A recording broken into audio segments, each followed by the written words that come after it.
wabarakatuh.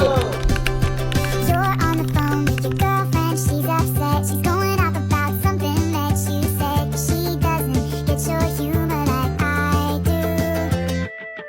I'm in my room, it's a typical Tuesday night. I'm listening to the kind of music she doesn't like, and she'll never Aceh Kesultanan atau Kesultanan Aceh. Kesultanan Aceh didirikan oleh Sultan Ali Muhayyad Shah, raja atau sultan pertama kerajaan tersebut. Sultan Ali Muhayyad Shah mendirikan Kesultanan Aceh sebagai pengganti kerajaan-kerajaan Islam sebelum seperti Samudra Pasai dan Malaka yang jatuh ke Portugis pada tahun 1511. Sultan Ali Muhayyad Shah memerintah dari tahun 1514 sampai 1530. Kesultanan Aceh Darussalam berlangsung sampai tahun 1903 dan dipimpin oleh 36 orang sultan. Pada masa Sultan Muhayyad Shah, kerajaan Islam Samudra Pasai berada di bawah kontrol Kesultanan Aceh. Setelah Johor dan Malaka jatuh ke tangan Portugis, pelabuhan Banda Aceh mulai banyak dikunjungi oleh para pedagang muslim.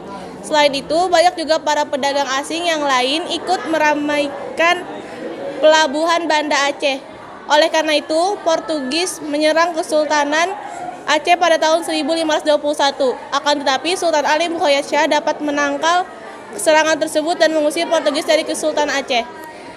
Kesultanan Aceh mencapai puncak kejayaan dan kemakmurannya pada masa pemerintahan Sultan Iskandar Muda yang memerintah tahun 1607 sampai 1636. Pada masanya, wilayah kekuasaan Kesultanan Aceh meliputi Batu Sawar, Johor atau sekarang masuk di wilayah Malaysia. Armada tempurnya sangat kuat karena menjalin kerjasama dengan kerajaan Islam Turki Utsmani atau Ottoman, terutama di bidang militer. Peranan Kesultanan Aceh dalam pengembangan dan penyebaran agama Islam antara lain sebagai berikut. A. Pada masa Sultan ketiga Alauddin Al-Qahar atau 1538 sampai 1571. Beliau pernah mendatangkan para ulama dari India dan Persia untuk mengajarkan Islam, membawa para pendakwah ke pedalaman Sumatera, mendirikan pusat Islam di Ulakan dan menyebarkan Islam ke Minangkabau dan Indrapura. B. Pada masa Sultan Iskandar Muda atau 1607 sampai 1636 dibangun masjid-masjid dan tempat-tempat pengajaran agama Islam. Di antara peninggalannya yang masih kokoh berdiri sampai saat ini adalah Masjid Baitur Rahman di Banda Aceh. Selain itu, Sultan memberlakukan hukum Islam dengan tegas.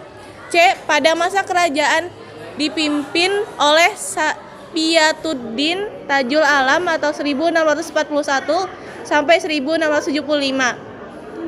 Pendidikan agama Islam sangat digalakan di Jamiah Baitur Rahman. Saat itu, kerajaan pun mengirimkan kitab-kitab karya ulama Aceh dan Al-Quran ke Raja-Raja Ternate, Tidore, dan Bacan di Maluku. Kesultanan Aceh berakhir setelah Belanda berhasil merebut istana Kesultanan Aceh pada tahun 1874. Sultan Aceh yang berakhir dipimpin oleh Muhammad Daud Shah atau 1878 sampai 1903. Beliau ditangkap dan diasingkan ke Ambon pada tahun 1878. Beliau wafat pada tahun 1903. 3. Kesultanan Perlak. Menurut beberapa pendapat tokoh Islam, Kesultanan Perlak merupakan kerajaan Islam pertama di Indonesia dan Asia Tenggara yang berada di wilayah Aceh Timur. Istilah Peureulak atau Perlak berasal dari nama pohon kayu yang digunakan untuk perahu oleh para nelayan. Kemudian orang-orang Aceh menyebutnya sebagai Bak Peurelak. Seorang ahli sejarah yang mendukung bahwasanya Perlak sebagai Kesultanan Islam pertama di Indonesia yaitu Ali Hasjemi. Tokoh yang bernama lengkap Muhammad Ali Hasjemi ini merujuk pada naskah klasik sebagai catatan dari Abu Ishaq Al-Makarani yang berjudul Risalah Idhar Al-Haqfi Mamlakati Firlawal wa Al-Fasi, lalu naskah Tazkirat Tabakat Jumu Sultan As-Salatin karya Syekh Syamsul Bahari Abdullah Al-Asyi dan silsilah Raja Perlak dan Pasai. Berdasarkan naskah-naskah tersebut, Hasjemi menyimpulkan bahwa Kesultanan Perlak sebagai Kesultanan Islam pertama di Indonesia yang diproklamirkan pada tanggal 1 Muharram 225 Hijriah atau 840 Masehi dengan Sultan pertamanya yaitu Sultan Alauddin Sayyid Muhammad Abdul Aziz Shah. Pada hari berdirinya Kesultanan Perlak, ibu kota Bandar Perlak diganti dengan nama Bandar Khalifah. Penggantian nama tersebut sebagai kenangan dan penghargaan kepada rombongan nakhoda Khalifah yang telah berperan mengembangkan Islam di Perlak.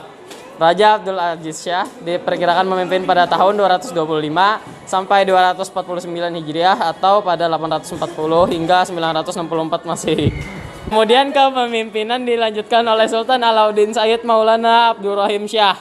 Selanjutnya kepemimpinan diisi oleh Sultan Alauddin Sayyid Maulana Abbas Syah di tahun 285 sampai 300 Hijriah. Kemudian di tahun 302 Hijriah kepemimpinan dipegang oleh Sultan Alauddin Sayyid Maulana Ali Mughayyar Syah. Pergantian kepemimpinan sering terjadi di Kesultanan Perak hingga 18 kali dan terakhir dipimpin oleh Sultan Makhdum Alauddin Malik Abdul Aziz Syah Johan berdaulat di tahun 662 sampai 692 Hijriah atau 263 sampai 292 Masehi dan akhirnya Kerajaan Perlak runtuh. Kesultanan Perlak mencapai ke puncak kejayaannya pada masa pemerintahan Muhammad Amin Syah Johan berdaulat II. Kerajaan ini mampu berkembang terutama di bidang pendidikan dan dakwah Islamiyah.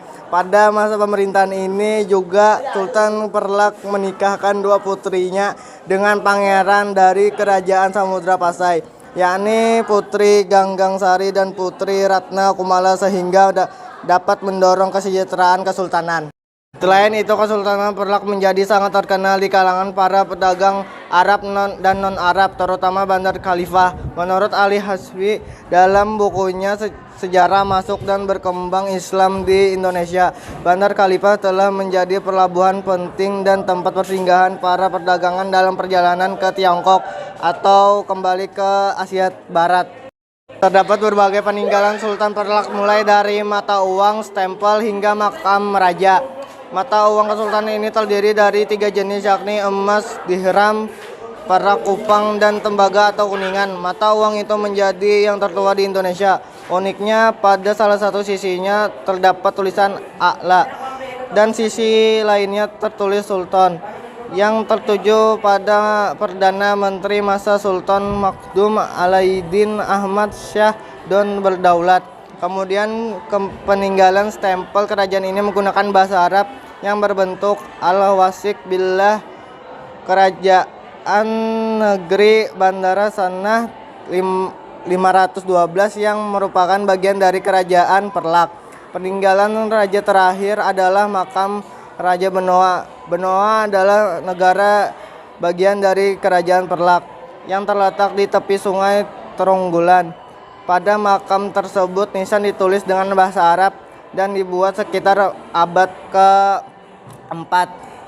For your information, Kesultanan Perlak berakhir pada tahun 1292 Masehi. Kesultanan Perlak runtuh karena mengalami kemunduran. Diketahui anggota keluarga kerajaan sering merebut kekuasaan pemerintahan sehingga membuat ketidakstabilan.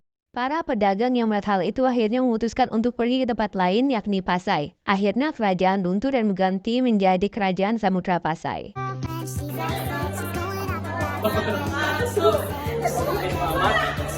Saya